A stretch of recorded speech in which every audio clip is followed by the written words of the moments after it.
Growing a business is hard, but it does not have to be. Once a week, we take a break from the hustle and bustle in business to talk about innovations and what's new in the C suite.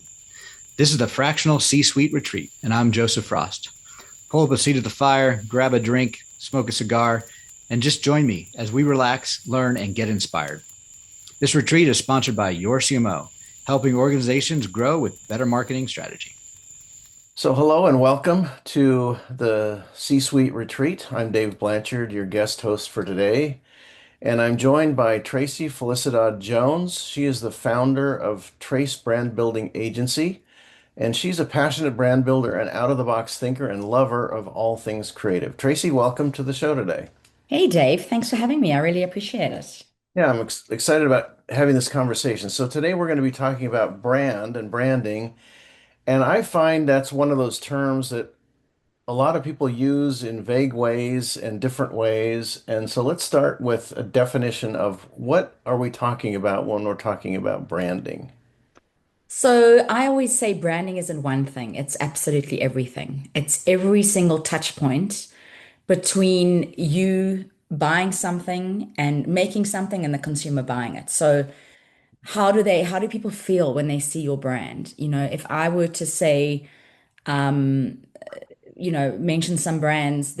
Everyone has a feeling immediately when you mention certain brands, either good or bad, or they've been let down by brands, or they don't know what to expect, or they've never heard about it. So it's absolutely everything from it's not just the logo and the colors, it's the typography, but most importantly, it's people are expecting a brand to give them a consistent experience and they know what they're buying into. And that is why they love, like Starbucks. Everyone knows what they're going to be getting when they go to Starbucks. So whether you like it or not, that's what the brand stands for. And that's why they have their followers because it delivers consistently on what they're expecting. Yeah, and Starbucks is a great example because and they really broke away and started charging $5 and $6 and $7 for coffee and could get away with that Yeah. because not just the coffee was part of it, but it was the whole experience. It was the we call your name when it's done. We have the barista, we have the comfy couches and seats to sit in, and we have Absolutely. all that stuff created and the logo and all of that created an experience that Absolutely. consumers are drawn back to again and again and again. And then of course there's consistency across wherever you go into a Starbucks, you have largely the same experience. So. Exactly. And if you're in a foreign country, what do you, and if I arrive in Asia and I can't read the language, but I see a Starbucks mm, brand, I'm going to go there because I know generally what I'm going to be expecting and I have a positive association with it. So it's really about creating long-term relationships with your buyers and keeping those promises that they keep coming back for more. So, what do you see many executives missing when it comes to their brand expression? I think a lot of the times executives want to be portrayed a certain way, but is it actually landing the way that they want it to be landing? Mhm. Are they being perceived the right way?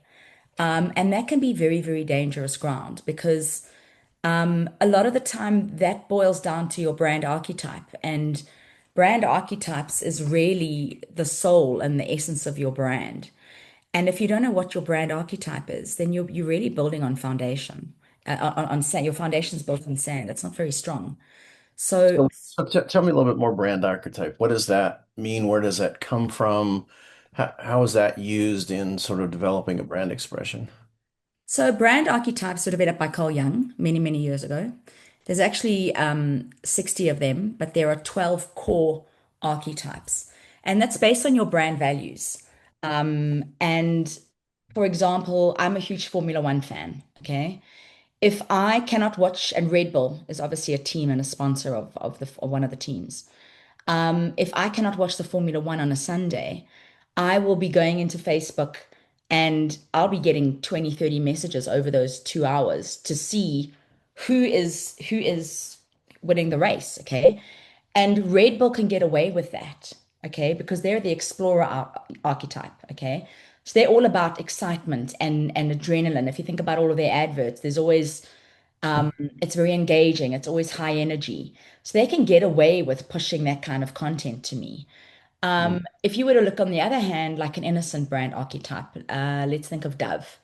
So Dove is all, if you think about their adverts, they are all about embracing inclusivity, all body types. Their color palette is a lot more muted. It's very calm. It's always about kind speech. Now, can you imagine getting 10 to 20 messages from them a day on Facebook? You'd be like, I'm out of here. Well, I would be like, I'm out of here. So depending on who you are, determines the channels of communication, how you can say things and what you can get away with. You get archetypes that are the jester, which is all about fun, and a good example would be M&Ms. You get the outlaw, like Virgin. Um, every single if we get whether you get on a Virgin flight, if you visit one of their hotels or one of the ships, there's a certain brand experience that you're going to get used to. And Richard Branson spent a lot of time and energy developing that archetype. So people just know what they're getting, and it's like I said, it's based on values. So if your values are aligned, you will feel attracted to certain brand archetypes more than others. And as a result, it improves sales. But so a lot of people don't know their archetypes, and that's where they'll spend a lot of money on paid or on other forms of marketing. But if your message and you're not looking like you should because you're not actually aligned with your true archetype, you're just wasting your money. So I think that is a huge thing that executives need to look at. So that getting clear on what your brand values are as they're expressed in an archetype or as they're embodied in an archetype is a really good helpful first step in sort of building Absolutely. out your brand experience, Absolutely. all the different parts and pieces. Like we'll get people coming to us and say, "Can you do our marketing for us? I'm not too happy with XYZ." And the very first thing, or maybe we even have a client, they're just worried about their messaging. And it doesn't matter how big the job is, you need to start at the foundation. And we'll always say that we have to do this brand archetype workshop because if we don't understand who you are, or if you don't understand who you are, then how can we determine and fully understand our buyer, the pain points that we're solving for, and get inside the demographic of our users? Because you don't understand yourself fully. So it's a critical step. It's a critical step. It And seems like a language. So part of it is everybody on your team that's involved with marketing your business, whether it's an agency, whether it's people internal, whether it's you yourself, whether it's your sales team, that archetype creates a language to talk to each other in, if that makes sense. yes, So we yes, all have kind of a common understanding of what it is we're trying to express. So getting that clear, otherwise you have 50 different, three different people, five different people doing their own version of something. exactly. Not it, Hmm. it loses its power because I mean, brand is a lot about consistency, right? And if you Totally. don't have that consistency, that common language internally, it's hard to get that consistency. Totally. And if you think about us as people, we all have our default personalities. So I am Hmm. naturally a outgoing person. I like to connect with people. I like to network. But there are times that I need to be super analytical, or super conservative. It doesn't mean it doesn't exist inside me. It's just that it's not my default natural place. So Hmm. every brand will have sprinkles of everything in them. But what is their natural default? Because that's when the authenticity and the love for the brand develops because you're just being yourself and you're just showing up in your true form and you're going to attract the right people. And that's how we create those deep connections. And I like the personality analogy because, I mean, really, in my mind, people have personalities, businesses don't. So they have to create one, and it's the brand. It's like the personality, the behaviors, the traits, the things when you see, you know, James walking down the street, you recognize James because the way he walk, all of that stuff Totally. that makes up James because we know him over a period of time. So in a way, we're trying to do that same thing for companies.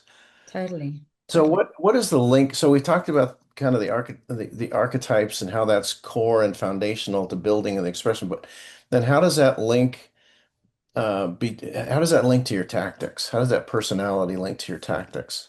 So, as I mentioned before, it allows you to get away with certain things. So, it's World Cup season at the moment, right? And I'm not sure if you've seen that Levi advert I, or not advert, but there's a whole drama about the fact that obviously with FIFA, you cannot have your brand showing if you are not an official sponsor. So Levi Stadium had to cover their logo, okay, because they have not paid to be a sponsor, okay. Now, Levi's is they are the everyman outlaw. So everyman means that they're accessible, mainstream, available for everybody. But the outlaw is going against the grain, a little bit rebellious, okay? So what they did, and I'm not sure if you can visualize their logo, but it's almost like, or their icon, it's almost like a flag, a rounded flag at the bottom.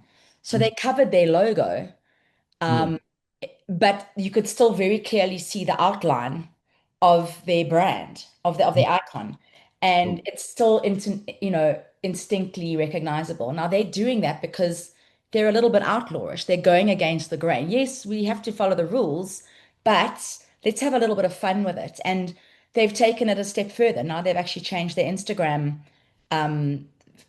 picture. They've also started covering up some of their stores in various cities so that it's the same. They've covered up their logo, and that's created the most amazing word of mouth marketing. mm. I actually did a post about it this morning on my LinkedIn, so you can go check it out. So that's when you lean into, I'm a little bit rebellious. So okay, we'll follow the rules, but we're going to do it Mm. our way. So that's when the magic happens. And if you think about things like Liquid Death or Dude Wipes, those are very expressive brands, and they can get away with being loud and proud and kind of, disruptive because that is in line with their archetype. And as a result, they've got their own followings and they've got huge loyalty across their products. So it just allows you to be super analytical if you are like the sage, or really lean into that outlandishness if you are the outlaw. I remember when we were talking the other day, you were talking about how one of the exercises you do is you cover up the words in your logo, and the test is, can people recognize it anyway? And that's a brilliant example of exactly that, where they covered up the Levi's words, but everybody knows it's Levi's anyway, and Exactly. that's what we're trying to achieve in our brand expressions. Totally. That's a pure masterclass in brand equity, and it takes time and familiarity to get there. But that's the power of brand, and it adds massive value to the bottom line of a company. So Um, let's bring this down to, so Levi's is wonderful, and we all know these big iconic brands: Starbucks, Levi's, Coca-Cola, Ford, Jaguar, all those. Um, so when but a lot of small business owners, they think of their brand as their logo and their colors and their typeface. I find a lot of times, and you touched on this earlier, that it's much more than that. But maybe you expand kind of in the context of a small business, where they don't own the stadium. Uh, mm. Damn, just yet, yeah. uh, what are how does the brand expression start with the logo and the typeface and the colors, but what are all the pieces that go around it? What are some of the pieces that go around it? We probably can't name them all in half an hour, but yeah. So it's really about consistency. Hmm. Okay. You want people building a brand is allowing people to walk away with a feeling that they have when they interact with your product or your service. So that all starts with obviously looking the part. Okay. So if you are if you look like a backyard operator, no one's going to take you seriously enough. So you need to make sure that you do. You've got 2 to 3 seconds to make that first impression. First of all, what is that first impression? And second of all, is it the right impression? So that then goes back to the archetypes, so understanding who you are. Then it's like, do you look the part? Is it aligned with your brand archetype? If you are this outlandish brand, but your logo is very meek or very mild, there's going to be a lack of trust because you're not showing up as people are expecting you to show up. Okay. Then it's the colors, the secondary, the tertiary color palette. What is it on the page that is allowing you to tell yourself to know that it's your brand, like you mentioned? So, is it a layout? Is it a use of color? Is it an illustration style? You don't even have to know. You can be walking in the mall and not look at the Apple logo, and you can just walk past the Apple store. You know it's Apple because of the layout of their store. So, what are these assets, we call them, that you're building to make these ownable elements that live in your brand, so that someone can see you over time on a billboard without the logo, and they will know, oh, just by the use of color or the layout, that this is your brand. It also goes into things like when people are Googling you, what shows up? What are your reviews like? What is the brand perception? How are people seeing you and how are they feeling about you? Are your are you consistent visually? Does your email signature, does your social media content, does your website, does it all look like it's coming from the same family, or is it scattered and disjointed? And do you have the same brand strong look across every single touch points? Sound is another one. People don't realize you can own sounds, you can own smells. You can walk into the lounge and put on the TV, and you don't even have to look at the TV, but you'll hear that do from Netflix. That's an auditory asset that they own. So, what are the things that you're building that make your brand memorable? And you don't necessarily have to be spending a fortune, but you could have a catchy tune. Mm. Liberty, liberty, liberty. I mean, they own that tune, and in my mind it's irritating, but guess what, I remember it, right? So point achieved. So is it a smell when people are opening up your product? Is there a certain fragrance that's associated with it? And that comes into heritage and familiarity, and these are all the things that go into building a great brand. But at the end of the day, whatever it is, it needs to deliver on what it's offering. So you can have a great look and feel, but at the end of the day, if the service or the product doesn't live up to its expectation, then you've kind of missed that point. So it's not one thing, it's everything, and it's important that it's consistent, because that's how you become a Starbucks and a Levi's, by building on that continuously. Not one thing, it's everything, and it has to be consistent. So you mentioned color. I want to just dive into that a little bit because there's a whole psychology of color. People have done all kinds of testing, and certain colors mean certain, not mean, but elicit certain emotions in people. Totally. So you want to talk about that a little bit? Yes, I think it's so important because it's all about our subconscious programming, right? We had a client in Colorado. They are financial wealth management firm. And he said, I love my brand and I love my colors. But I do realize that I'm trying to get investors that are going to be investing more than, 2 million. I'm aiming for the 10 million plus. And his color palette was these bright turquoise, and there were three blues, and they were very, very juvenile looking. Mm. And but he loved it. And you don't know what you don't know, right? Okay. So we went in and we looked at his brand archetype, and he was the sage, which is all about trust, and people are going to be, giving you a lot of their money. There needs to be, it's a very high trust platform.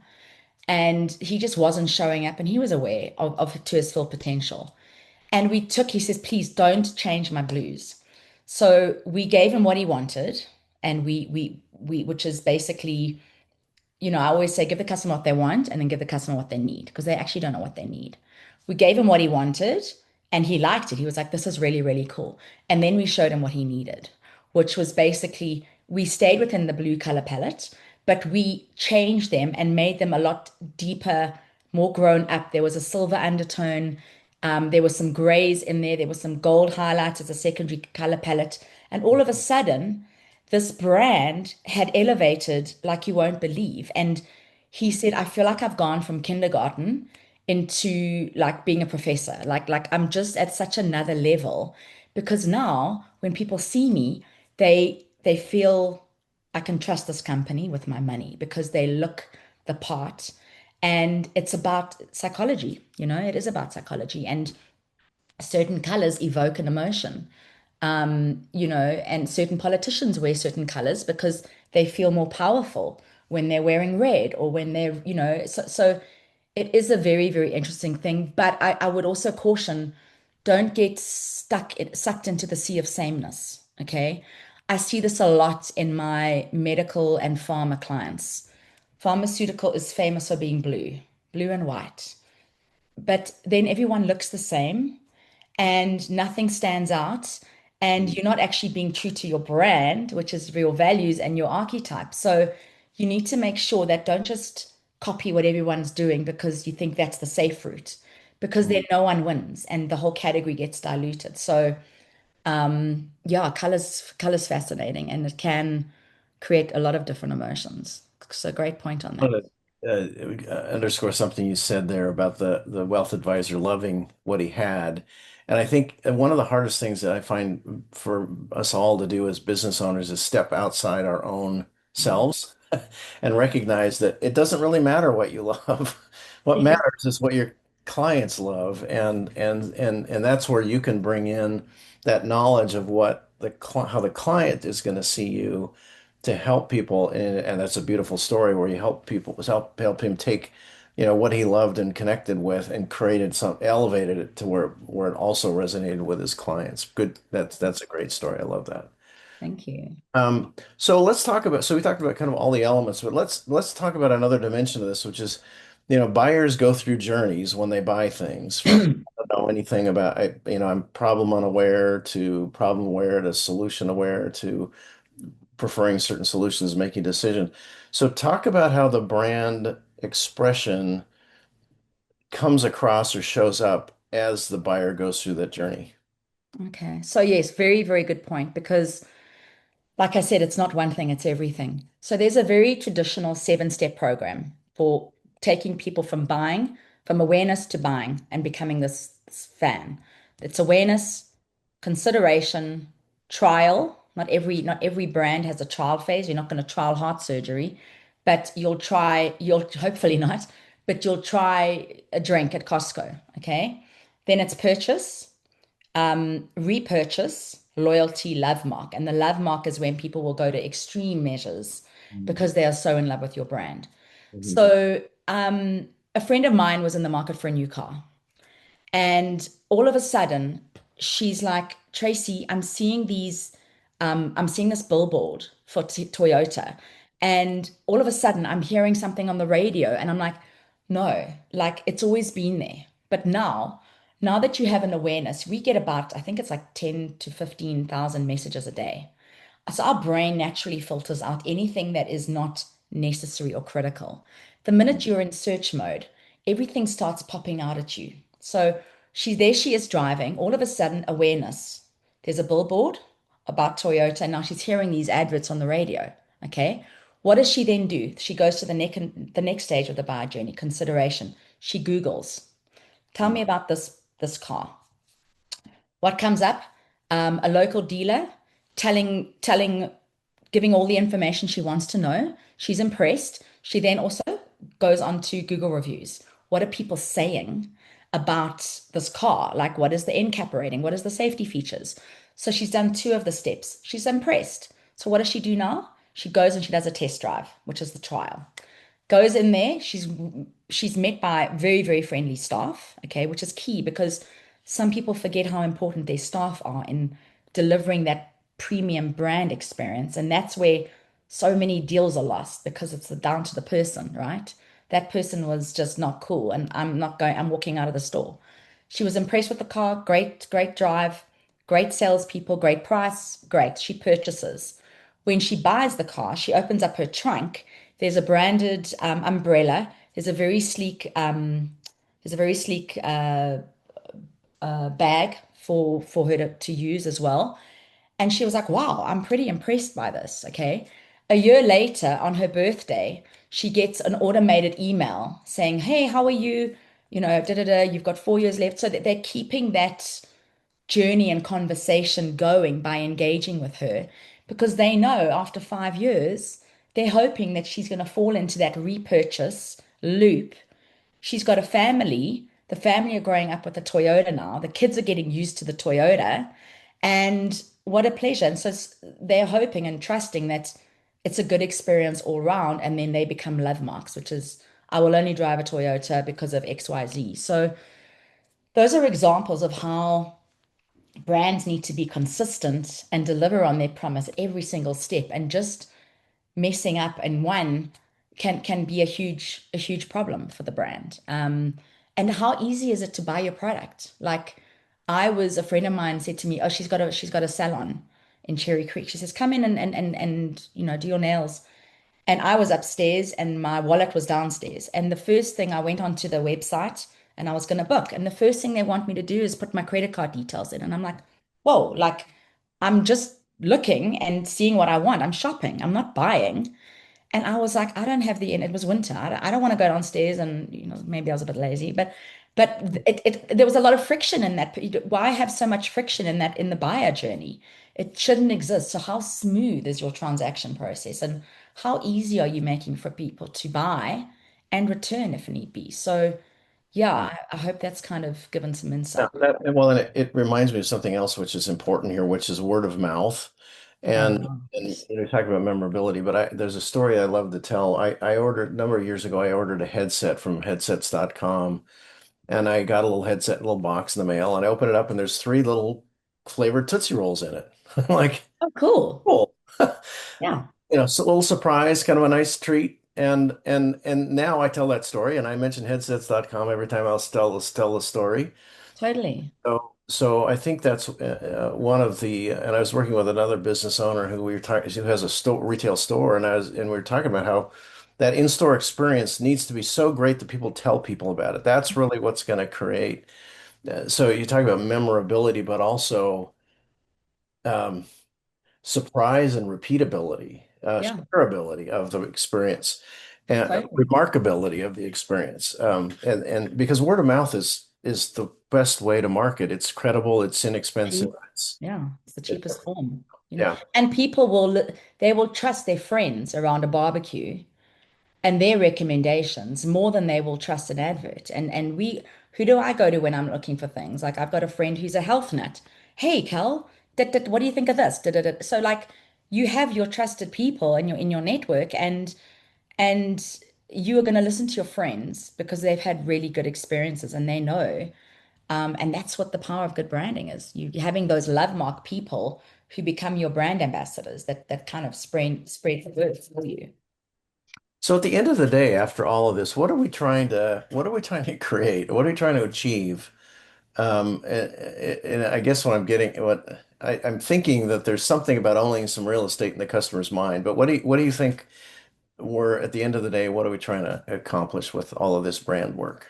We're trying to accomplish brands being reaching their full potential Hmm. at every single opportunity along the consumer journey and making sure that how you want customers to perceive you is actually how they are perceiving you. So really it's about the emotional connection. You're trying to create something that the customer can't do without in their lives because it adds so much value that without you in their life, it just kind of it loses a bit of magic. Mm, And that can be against any category or any product. It's just it makes someone's life easier. mm, Marketing 101A is understanding and satisfying customer needs. Okay. So if I'm thirsty and I have a need for a beverage, what am I going to go to? Am I going to I mean, there's so many competings. Am I going to go for water? Am I going to go for an energy drink, a coffee, a fruit shake, a milkshake? Like there's alcohol, there's so many. So what would my default be? And if it was water, why that brand? And we don't want to be getting into a price war. That's just a race to the bottom. So mhm. how are you adding value along the journey, which is going to allow you to charge a fair price? While giving the value that your customer expects. So it's just and delivering consistently on the promise. So you work with a lot of companies in creating and enhancing and elevating their brand. So what are some of the things you see getting in the way of that process? I think a lot of the time when people don't want to do that starting They're like, oh no, I know who we are. I know who we are. I know who we are. I know who we are. We don't need to do archetypes. We did a workshop. We've had it twice now, two clients quite recently. Oh, I've put my, you told me about archetypes, and obviously when we're having a startup call, and I've put it into ChatGPT or AI, and this is what it popped out. And yes, bingo, it's exactly what I am. And we've done the exercise, and it wasn't exactly what they are because you still need the strategic thinking and asking the right questions and interpreting the answers in the right format to really develop and understand the archetypes. And there's 60 of them. So, um, you know, I think that that's a big thing, not being open to, like you said earlier, you so in the weeds with your own business. You need someone to come in and actually come in and have a look and look around your toolkit and see what is being used and what's working really well and what could be improved upon. Like and letting the trusted advisors that you're paying do their work and believing in them as a partner to you do your thing because that's what I'm hiring you to do. Hmm. So I think it's just, yeah, being open-minded and just because Yeah. sometimes like they'll be worried, is it a poor reflection on me as a brand owner that I don't know what my archetype is, or I've been doing a creative campaign and I've been talking about ABC when I should be talking about XYZ, and now there's a bit of pride in that, or Mm. and there's no shame at all. A brand is a very complicated but such an important part of business success. So, They, it's they at all we all evolve. start somewhere. You're building the ship while you're sailing it if you're a small business owner. So Yeah, and they evolve. They're never static. totally. Change and we get smarter and customers taste change and so forth. So it's always evolving. Absolutely. So how does someone know um, when whether they need to work on their brand? So a lot of the time we get people coming to us and saying my marketing is stuck. Well, something they don't know it's their marketing. They just say the company feels stuck. We're not getting the sales. Things are just, I don't know what it is. Something's not working. We don't know what it is. And we'll say, well, I think you need to actually look at doing a brand assessment. And we've actually developed a basically five categories. It takes about 7 to 8 minutes, and it looks at five different. Is it your tone of voice? Is it your look? Is it your messaging? Is it your perception? How are you showing up? And it really allows you to take, and it gives you a very. It's quite nice because it allows the business or the brand owner to take it, whereas they're not being told, oh, your messaging's wrong. They are doing a self-assessment of their brand. So a lot of the time there's a lot of honesty, hopefully, that's going into this. And you score yourself from 1 to 5, five being 100% agree completely, and one is zero, completely, unaware or not at all. And it allows you to basically look at each part of your brand. What is working? Maybe you're nailing your messaging, but then your positioning isn't right, or maybe you look amazing, but your messaging is wrong, and it just allows you to get into the weeds. And I always say, don't fix if it's not, like don't replace, improve upon things. But it allows you to take ownership of where your brand is, and I'm happy to share that as well. I mean, So, it's and that's free and it takes 7 minutes. And so why wouldn't someone do that? Where do they find it? so it's audit.tracebrandbuilding.com. So it's actually on our website, which is tracebrandbuilding.com, and it would be audit and then period, Fill tracebrandbuilding.com. that out. So it's Trace Brand Building because that they're TRACE brand, BRAND building, BUILDING.com. wonderful. Well, I would encourage everyone to take 5 minutes or 7 minutes and do that and see what they learn. Yeah. And we're happy to have, we also offer complimentary assessments of that archetype. Like, where do they feel like, how do they show up and what does it mean? Because now you've just got this feedback, but what does it actually mean to you? And how do you make small changes to take your brand to the next level? So you'll have a consultation with them for free and give them some pointers or some tips that they can take away from that. Totally. 100%. And if people want to go deeper with you directly, how would they reach you? What's the best way to reach you? So I have a very long and complicated last name. It's Felicidad Jones. Apologies. Thanks to my husband. I'm on LinkedIn every day. So it's Tracy Felicidad Jones, which is Felicidade and then Jones. Or you can go to the website, tracebrandbuilding.com, and you will see my email address there, which is Tracey, Tracey, at tracebrandbuilding.com. And my email address is there, my telephone number. You can DM me. I'm pretty much a night owl. We've got a team in South Africa, and we are always kind of on WhatsApp really early in the morning and meetings really early in the morning. So we're kind of working around the clock, I hate to say. So we're pretty easy to get hold of. Well, wonderful. Thank you so much for the very insightful conversation about brands and brand expression and brand building, brand elevation. Thanks, Dave. I hope people will take advantage of the resources that you've provided, and I just appreciate you being here and sharing your wisdom with us. And thank you all for listening, and go build your brand. Go make brand magic. Thanks, Dave. Okay. All right. You good with that? Anything you would want to? No, I think in the beginning I was fluffing it a bit, but Oh, no, I didn't notice that at all. I mean, yeah, we're I, more critical of ourselves than were you anything. happy? Yeah, I thought it was a great conversation. I thought it was really insightful. So, Thank you, thank you, well, thank you. Thanks so much so for we the we will opportunity. Flora will get a hold of this and edit it up and put it up on our podcast platforms and send you some social media stuff you can use to kind of uh, Thank you. use it in your own thought leadership and content creation. And thank you for doing it. I really appreciate it. Thank you, Dave, for the opportunity. I really appreciate it. It's awesome. Very cool. Okay. Well, go and do good.